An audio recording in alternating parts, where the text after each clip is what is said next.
A warm welcome to everyone. I am Karen Goff, a close friend of the family, and I will be conducting this ceremony today. First thing, some housekeeping. Phones, can you please make sure that they are silent or switched off? We've set up a refreshment station around by the kitchen that you would have passed, so if you're in the need of some liquid and some refreshment to get away from the sun, just pop around there and there's some water available. And if you need to use the toilets, you go back through past the kitchen, into the kitchen, past the kitchen bench and turn left, and you'll find the toilet there. So today we've gathered here in this beautiful location to honour the life of Ian Howie, to remember and to make our farewells. It is Ian's passing that has brought us together, but it is his life we wish to remember. And we are drawn here by our common love, our common respect and our common grief. This is certainly an occasion for sorrow, but may also be an occasion for thanksgiving, because we are thankful for the gift of life and we are thankful that Ian lived among us. On Monday the 8th of January, Malcolm Ian Howie, he just closed his eyes and he quietly passed from this world. He was born on the 8th of March 1934. Ian was the only son of May and Ken, brother of Margaret and Joan, father of Kenneth, Malcolm, Suzanne, Alan, father-in-law of Alison, Lisa and John, grandfather of 14 and great-grandfather of 5 and soon to be 6 great-grandchildren. Ian's death took us by surprise, and some may say, well, he had a good innings. While it may be comforting for some people, it does not necessarily make it easier to accept this loss. We are never really completely prepared for the finality of the separation when a loved one dies, and we will miss this quiet man who found great joy in the simple pleasures life offered: family, friends, watching sport, smoke in hand, and enjoying his favourite beverage, beer, gin, and he loved having a small whiskey with his sons. He was a great cook, and he followed a routine passed down from his family. The children spoke last night of the fact that there was always a roast on a Sunday evening, and they always had a cold meat Sunday. Despite his age and the ailments that beset him in these past few years, his eyes still twinkled. He loved a joke, and I always glimpsed the young carefree man of younger years. Just the reading, and it's quite appropriate for the setting. Across the golden hills, day is softly turning, and I hear a distant voice calling, calling. Shadows sweep across the hills, beckoning me onwards with my quest, and I hear a gentle voice calling me home to rest. Moonlight dances across the dark path to light and guide my way. I hear that sweet voice softly urging me, calling me this way. Just when I feel like it's hopeless and I will never make it on my own, I hear the voice of my mother tenderly calling me home. I long to see her, for I have missed her so. I step over the ridge, and there a sight to behold. All who I have loved, waiting for me, calling me to come home. Ian was a vital part of the Howie family tree, providing a link to the past, to a generation only a few gathered here may recall or may have known. Ian was the connection to these family members and that past, the history. With it he brought knowledge, comfort and a sense of identity and permanence in a changing world. As we sit here today, we all have our own memories and recollections. And for this part, I want to invite Wayne, Ian's nephew, forward, and he's going to recall his early years for us.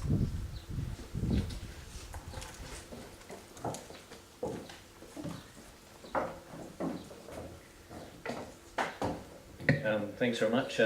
On Thursday night I got a text from Sue asking me to say a few words at Ian's funeral, and as I'm sitting there tapping out, sure I'm going bugger, what am I going to say? But anyway, she's very kindly given me a bit of a steer yesterday, which is a bit of a focus on Ian's early years. So these words are really on behalf of my mother, Margaret, and I guess Joan and the rest of the Howie and now Smith side of the clan as well.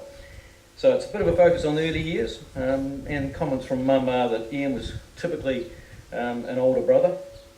She remembers lots of camping holidays down at South Brighton and Christchurch, if any of you know Christchurch. And just to sort of step through a few bits and pieces, he attended Shirley Primary School, then Shirley Intermediate, and then Christchurch West High School, the same school that my father went to, as an aside. He left school at 16 to work for NCR, initially in Christchurch. A really interesting little fact, but he used to drive tractors in the Hayes procession, Christmas procession up there, so he was involved fairly heavily with the community.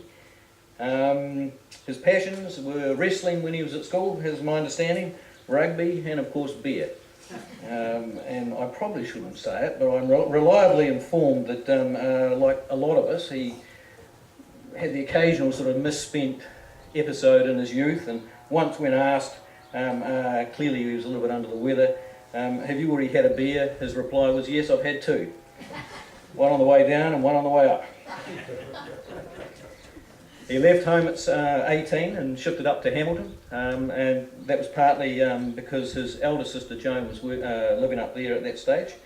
And from there, also I think with NCR, he moved to Greymouth and then Invercargill, and I think plenty of other people will be talking shortly and pick up the story, I guess, from Invercargill. And I think that's probably all I'm going to say. I spent a bit of time with Ian when I shifted to Wellington. I know when he got to Hamilton when he was 18, he was dreadfully homesick.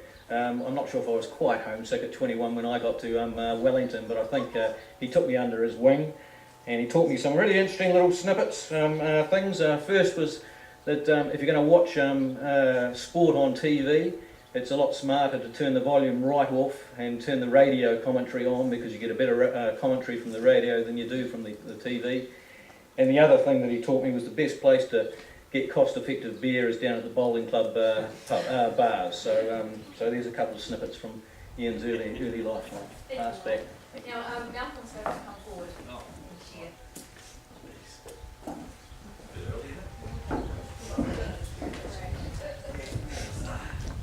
Hi everybody, I'm Mal, over from Australia, so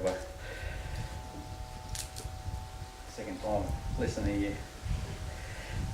You just have to bear with me a bit.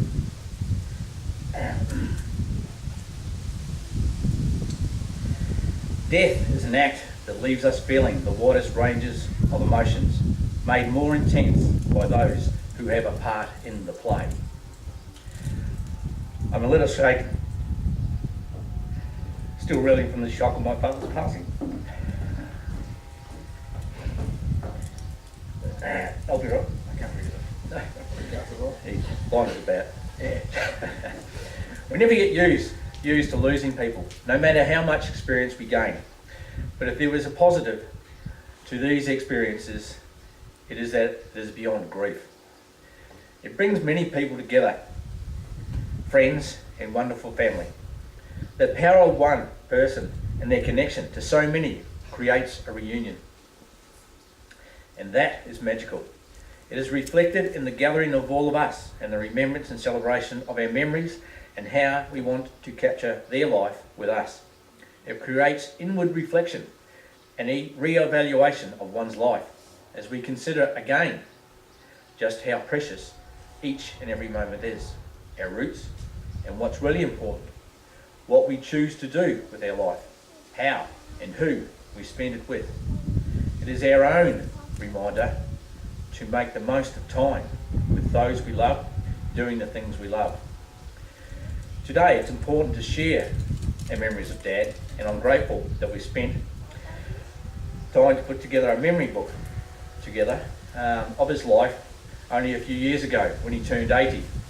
Please take the time to have a look at the book. Okay, it has many highlights of his life, from the earliest photo of him as almost a 2-year-old to his family, his work, his friends. The pictures tell of his happiness and his relationships. Mum and Dad separated when I was only young, which meant we didn't see much of Dad, as we perhaps would have liked to. But Dad would come to many events, sporting, school, family celebrations, and into my early adolescence when I moved to Australia and joined the Australian Army. Dad travelled to Australia too.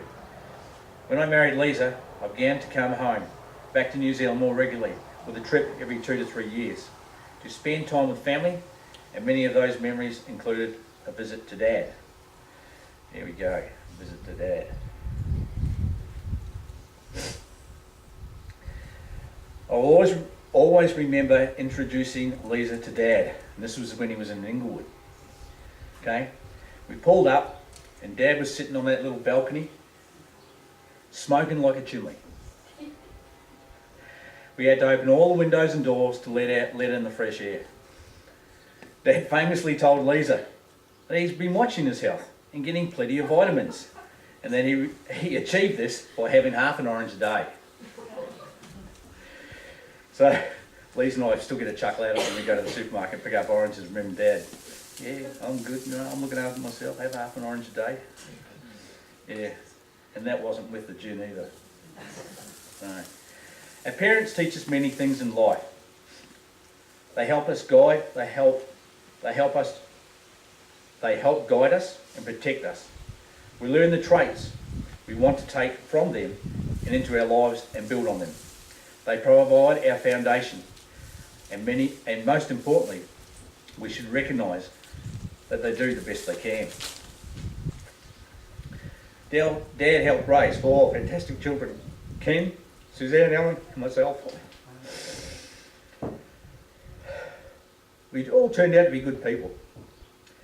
We have good careers, created wonderful families, and Dad played a large part in that. And what he instilled in us, what he gave, the discipline, the structure, and how he loved us. I'll leave you in the flesh today, Dad, with a quote from Walt Whitman. Your very flesh shall be a great poem. Thank you very much.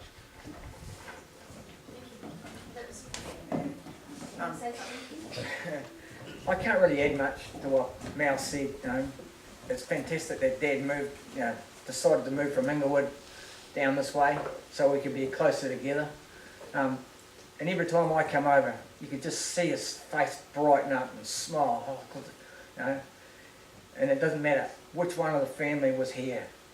That always happened, and a hug, And I know Dad was tired. In the last few months, you can see him getting tighter and tighter. And I know he's at peace, but it's a part of us that it's been taken away.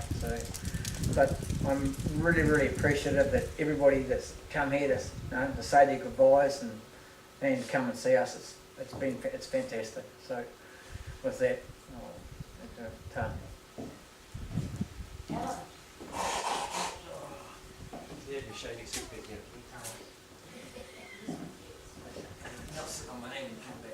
Oh, okay. Fine.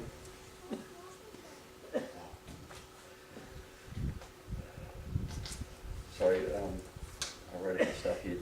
Just to lighten it a wee bit, I was sitting here down earlier on, just going through my notes that I've written up here.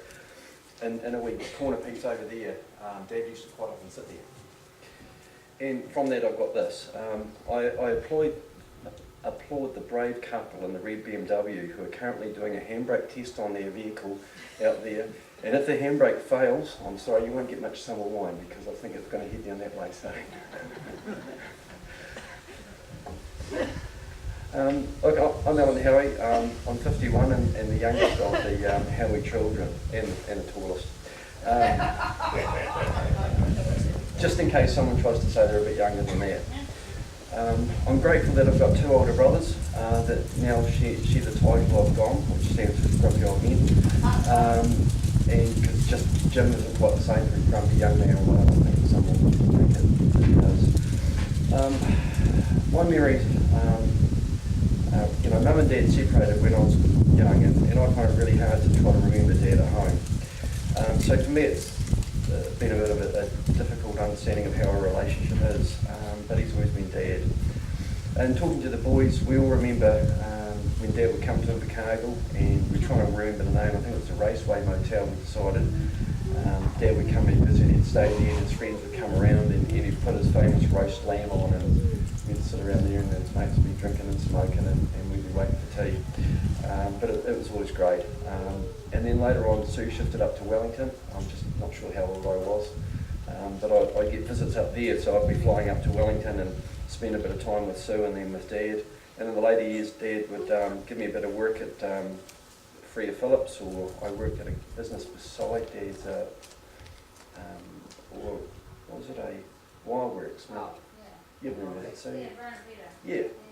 So I'd do a bit of work there. So it's always good. Dad's family in Wellington was obviously Sue and her family, but also his friends at the bowling club, or bowling/drinking club, as Wayne's previously mentioned.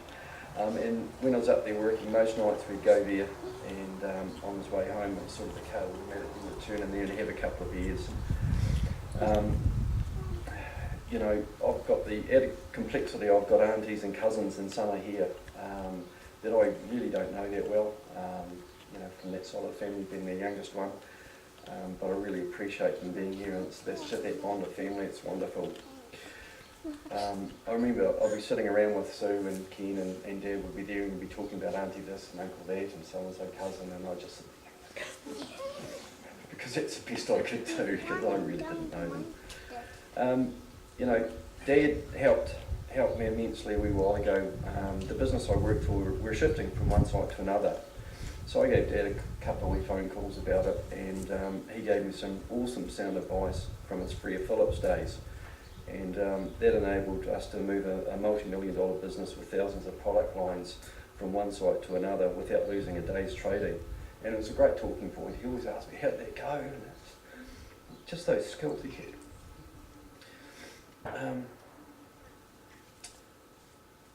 Over the last few years, we've seen a lot more of Dad. It's been great with his shift down here. Really appreciated that. It's, sorry, sweating a bit, I can't say so.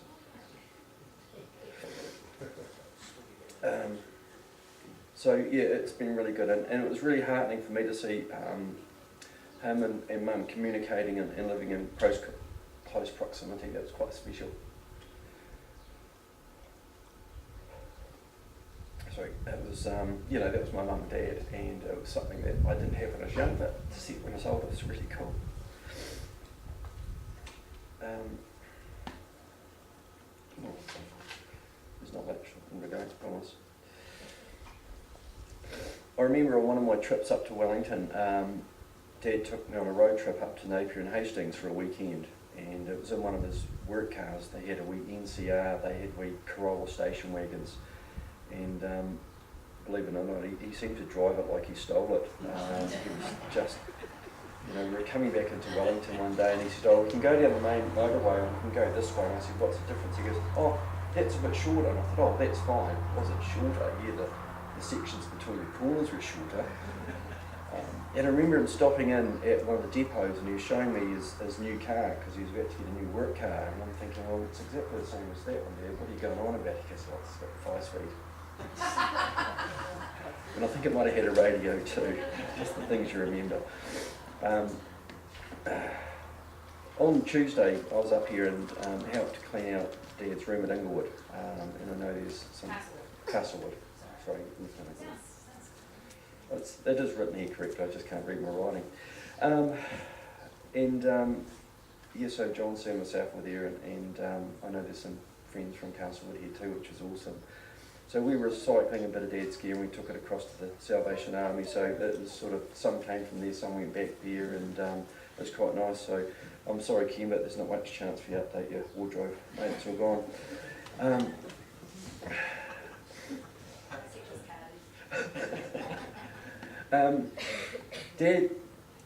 Dad was one, he always listened, he always cared, but he always kept his emotions in check. He wasn't an incredibly emotional sort of guy. It was wonderful to see him. I think there's a picture on the thing of the surprise he got when Suzanne and her team organised his 80th. And it was just wonderful to see the beam on. He was just taken back. He really didn't have any idea, so that was great. Dad would always give really good, strong, meaningful hugs. Even though his emotions didn't always show, but you could always feel it when he gave you a hug. Sue and John, thanks for everything you've done over the last few years. You've been really helpful with Mum and both with Dad. And Dad, I wish you. Thanks, guys. Suzanne, are you going to say something?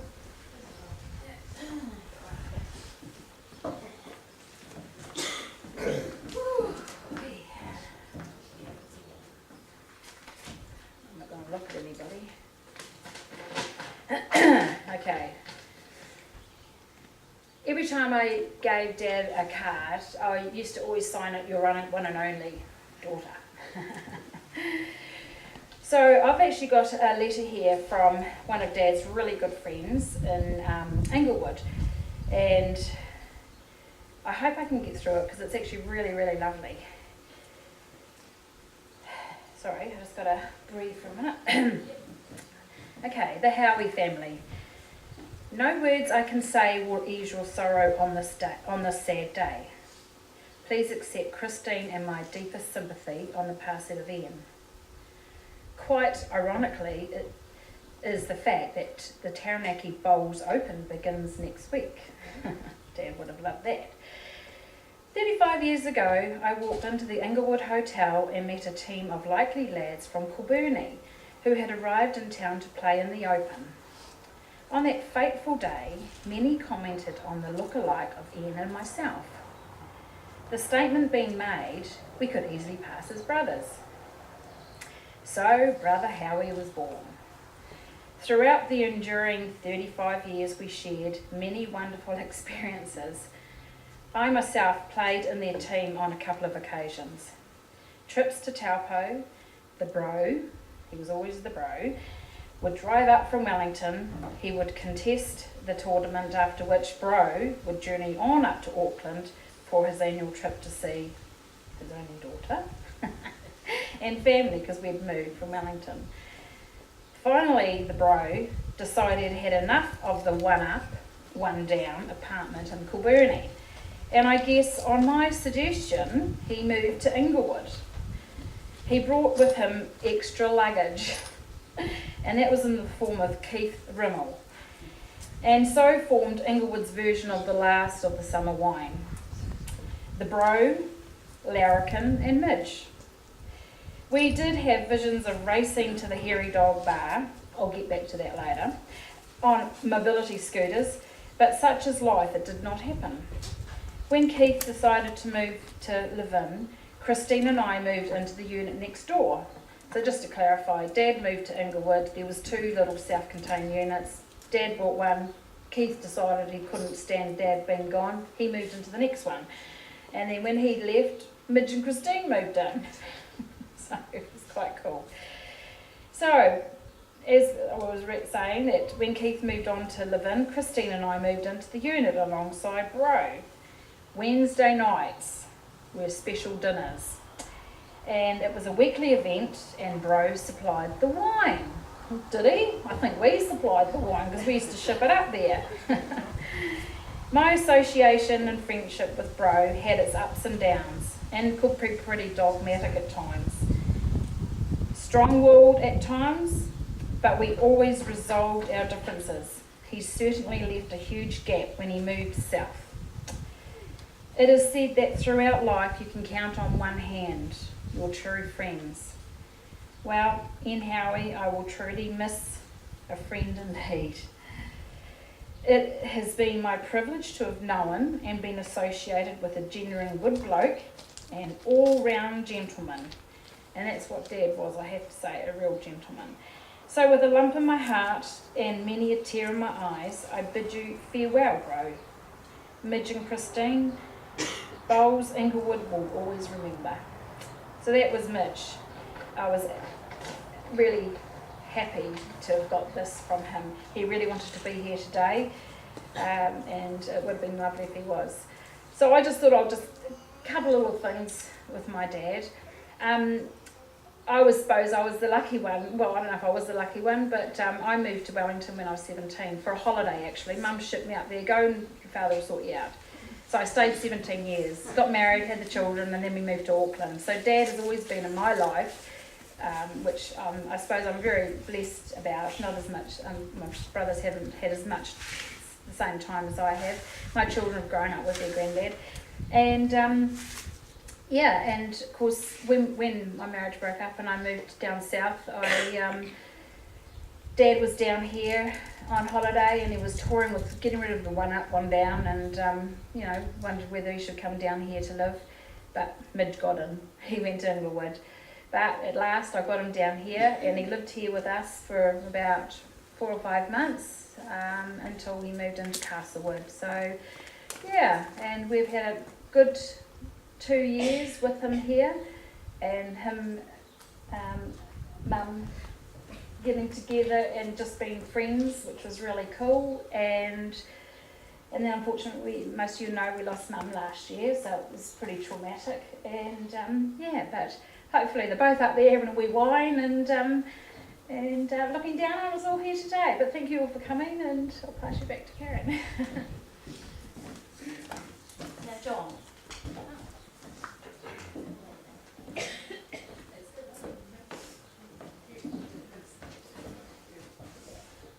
Mine's going to be quite short, but I wanted to publicly thank Suzanne for everything she's done for him over the last, well, ever since she was an adult really, but more so over the last 18 months that he's been down here.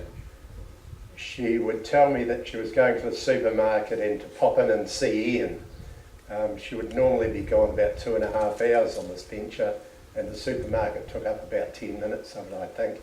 But those visits down there, and very often she would bring him back here and we'd have lunch together. He just loved being here, and a lot of it is the last months of his life. Suzanne worked tirelessly to basically just give him a good time. Well done.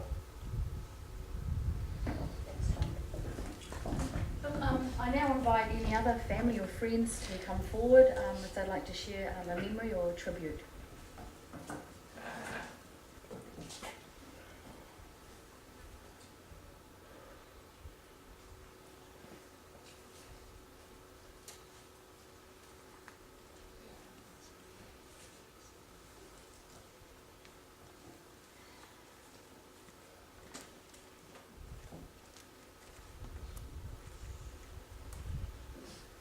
Alex.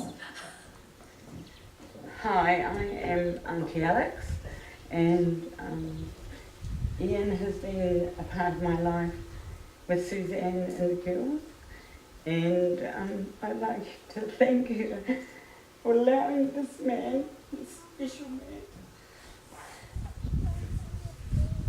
to be a part of my life too. And the last time I saw Ian, it was his 80th birthday, and I travelled up to Inglewood to be with the family, and it was so nice. And if you had a moment with Ian, you were lucky. You were lucky to have been a part of his life. And I thank Suzanne for allowing me to come here and say my final farewell. Because I wasn't able to go to Eunice's funeral because of family circumstances. But you were so grateful that he was in your life. And Suzanne, thank you for caring for your mum and dad the way you did. You are the peacemaker. You were able to do that. And your brothers, they did get to see their father at the last moment, so that's so good. So, as his life comes to this day, bless him with his life as it gets away. And you will have good memories of Dad and your grandchildren. You know you will spend it. And thank you for allowing me. Thank you.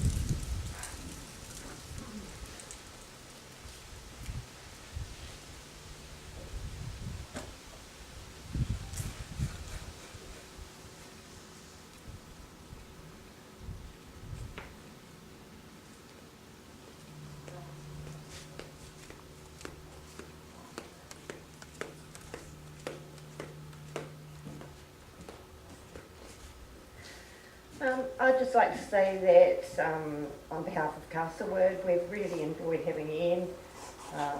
We have Joan here today and Russell who sat with Ian at the table, and also Colin, Joe, his nickname.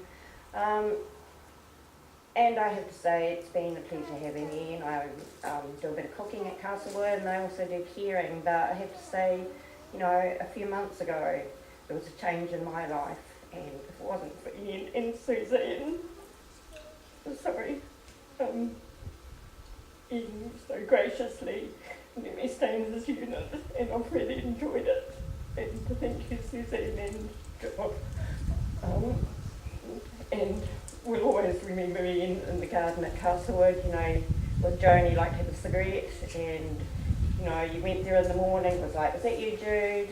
You look over at the side, he'd be having a cigarette. He was a lovely man, really caring, and you know,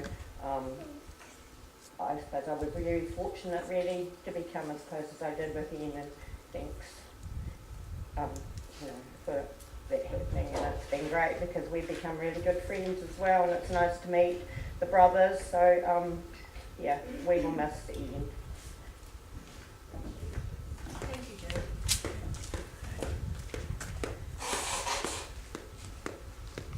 Is there anybody else that would like to share?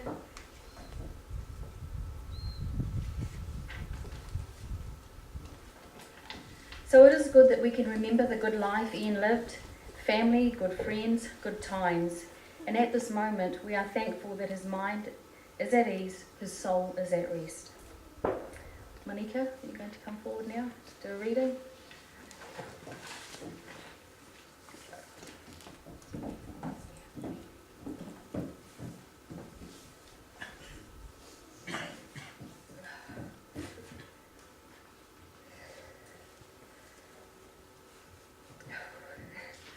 I'm going to read a poem called Grandad to start. In the rising sun and in its going down, we remember him. In the blowing of the wind and in the chill of winter, we remember him. In the opening of buds and in the warmth of summer, we remember him. In the rustling of leaves and in the beauty of autumn, we remember him. In the beginning of the year and when it ends, we remember him. I'm Monica, one of his granddaughters. My two sisters couldn't be here today, and they were very upset that they weren't able to make it, but at least I could make it. I just wanted to say a few things that we remember about Grandad. Like my mum mentioned earlier, we were lucky enough to have him in our life growing up because we lived in Wellington and so did he. My sisters and I always remember Mum making us go over to Grandad's house and give it a clean because, you know, he was a bachelor, he lived on his own, and we always would go there and clean it. I don't know how much cleaning we would do, but I mean, it was always spotless to us, and we just used to play. So we would go upstairs, and Camila used to love putting his big glasses on, and we'd slide down his stairs, and we just would have a good time. He'd always have the cricket on in the background, and then once we left Wellington, he'd always come up to Auckland as well and visit us. And Sharina always remembers Grandad playing games with her to get her to finish her food, you know. So he was always around, and we were so lucky to have him. And right up until the end, you know, we were lucky to spend lots of time with him here at Mum's place, and I know how much he loved it here. We used to sit with him at the table there, and he would look out over the vines and have his beer, and we'd just sit there saying whatever or not much and just enjoying it. So yeah, that's it from us. We love you, Grandad.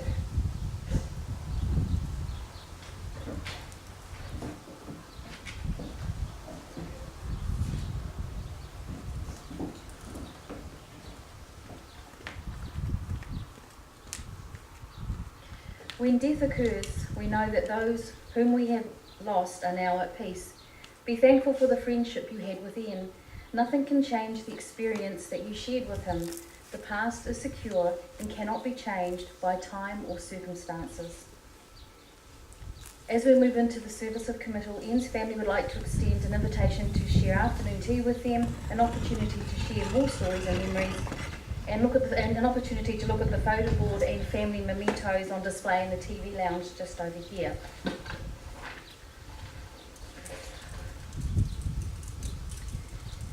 As we accept life, so must we also accept death as one of the unchanging laws of human design.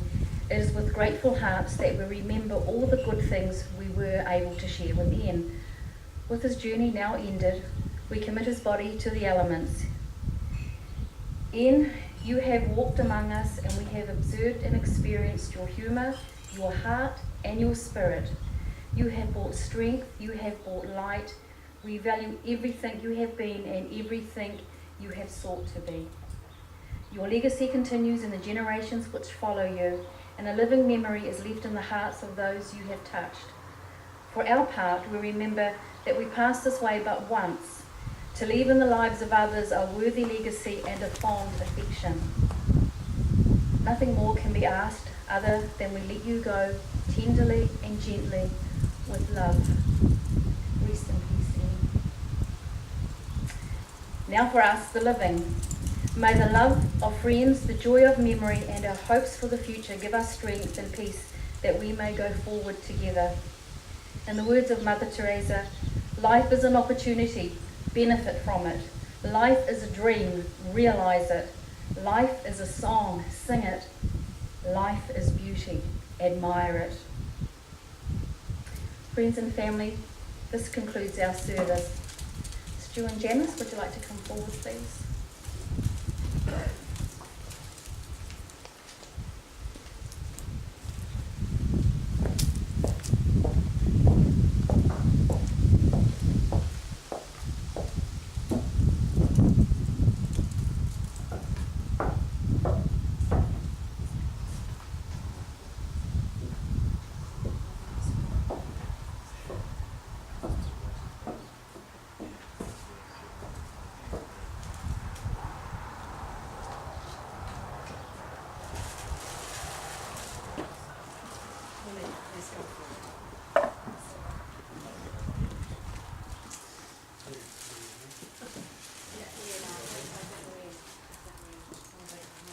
Please come forward. As we take from this place a medley of things that brought him immense pleasure was going to play in the background, a fine way to bid farewell to him. Thank you.